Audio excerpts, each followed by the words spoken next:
Los buscadores de Kabbalah, lo primero que encuentran cuando se trata de Kabbalah seekers, first thing they find when it comes to Kabbalah is a tree of life. But unfortunately, there is a lot of rather complex and difficult literature on this topic. I would like to understand what the tree of life is in an easy way. Bien. En una palabra, el árbol de la vida es el mundo del alma. In one word, the tree of life is the world of the soul. Conversely, the tree of the knowledge of good and evil is the world of the flesh and the physical world. En hebreo, In Hebrew and in Kabbalah, the tree of life is called Ets Ha Jayim y tiene una conexión and has a connection to different levels of the soul called Nefesh, Ruach, Neshama and Shoresh Neshama. There are two higher levels called Chaya Yechida, but that is not the topic for today. This corresponds to four worlds in Hebrew called Olam HaAsiyah, Olam HaYetzirah, Olam HaBeriyah, and Olam HaAtzilut, which respectively are Olam HaAsiyah is the world of our Kam Astral called Tikum Astral. Olam HaYetzirah is the angelic world.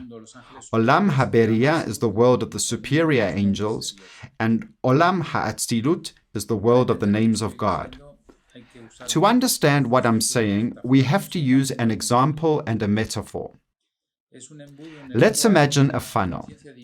It's a funnel in which the knowledge of God is condensing until it reaches the physical world. This example could be the world of, for example, a bucket of ice in freezing water. And this bucket of ice is the physical world. If we heat it up, it transforms into water. And if we keep heating it up, it transforms into vapor. And if we continue to heat it up, it transforms into fire and plasma. That is to say, it decondenses or it condenses from fire to ice or from ice to fire by a process of either condensation or decondensation. The divine conscience functions through the different worlds of the tree of life in condensation, from Atzilut to Asiyah. That is to say, Atzilut is the emanation and Asiyah is the fabrication. In the middle, there are two worlds of transition.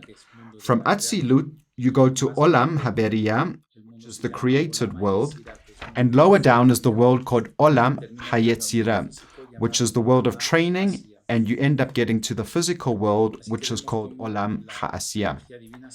In this, we can see how the divine energy thickens and condenses until it reaches our world. Now, why is it called the Tree of Life? Well, because it's an archetype which gives us an image. But you have to understand that in Kabbalah, the Tree of Life is an archetype that is inverted. That is to say that its roots are in heaven and its fruits are on the earth. Just like a physical tree has its roots underground, and you can't see them because they're hidden, while the roots of the physical world are in the spiritual world and are also hidden. Now the roots of this tree, called the Tree of Life, are encrusted in divine conscience, which is pure energy. And so this tree has various phases, just as we have spoken about with the various worlds, Olam HaAtzilut, Olam HaBeriyah, Olam HaYetzirah, and Olam HaAsiyah. Well, the Tree of Life also has its phases.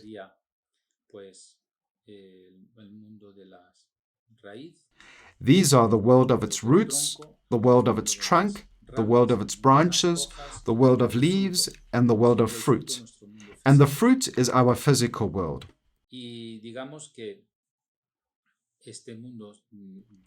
We say that this divine world condenses in such a manner until it becomes intelligible to our five senses, and is the world called Olam HaAsiyah, the world of fabrication or the physical world.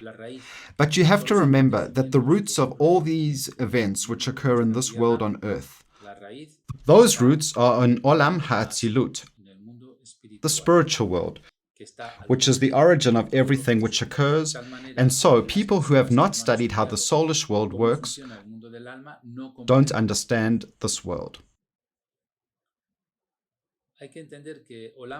You have to understand that Olam Ha'asiyah is the physical world where we live, called the world of fabrication.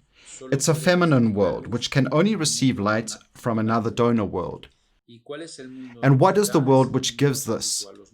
It's the spiritual worlds, the worlds of Atzilut, Beriah, and Yetzirah. These are the worlds which give to a world that receives, which is Olam Ha'asiyah. And so all the other worlds are masculine, which donate, and there's only one feminine world, which is ours, Olam Ha'asiyah, and this world receives. So, as we have said that the tree of life is the world of the soul and the secrets of heaven, this world is exempt from the trickery and deception which our imaginations cause when they are not controlled,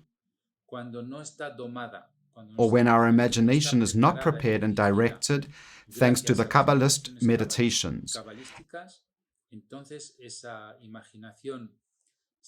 And so our imagination becomes wild and anarchist and leads us to a world of fear, chaos, erratic conduct, and desperation. However, when we train our imagination through Kabbalistic visualization, which allows us to penetrate into the world of Olam Ha'atzilut, which is the world of emanation, we correct our imaginations and we enter into a world of plenty. So the only reality that is tangible, real, free from all the illusions that deceive us, is the tree of life, the world of the soul. All the other realities are illusions, lies, and deception which will trick us.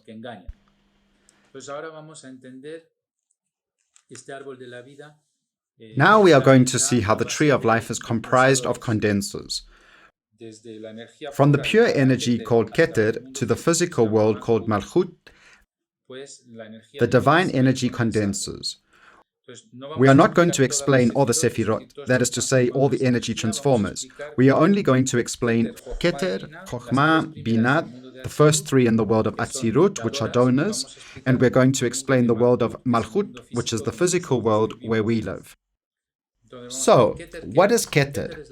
Keter is the consciousness of God. It contains all the souls, all the archives, and all the information of our reincarnations. It's the universal memory of all the universes and all dimensions. What is Chokhmah? This is the world of wisdom. It's the conscience of the universe. It's a little bit more condensed than the world of Keter. And finally, the world of Binah, called intelligence. This is the intelligence which makes possible the distribution and the transit of the divine consciousness to the worlds more intelligible, more understandable, until it reaches our world, which is called Malchut. If you want to see what Malchut is, well, it's us living in a physical world. In reality, we are an archive of the memory of Akadosh Baruch Hu, the divine memory. This archive comes to live in a body which is us. There are two kinds of life. A life which comes from the tree of life, or a life which comes from the tree of the knowledge of good and evil. If it comes from the tree of life, then we have a proactive life full of plenty. But if it comes from the tree of the knowledge of good and evil, the world of the flesh, then we only think about satisfying the needs of the body. We then have a life which is reactive, very animalistic, a life based on illusions, which leads us to fear and chaos and desperation. And so it's better that we follow the tree of life. In reality, we are explorers. What are we exploring? Emotions, all kinds of emotions, from the happy ones to the saddest ones. And that is how we live this game of the tree of life. After which, this archive from the divine which has come down to earth to live this exploratory existence is enriched. All the experiences that we have to live are enriched, and once they're fully enriched, we return again to Keter, to the divine memory. This is the tree of life.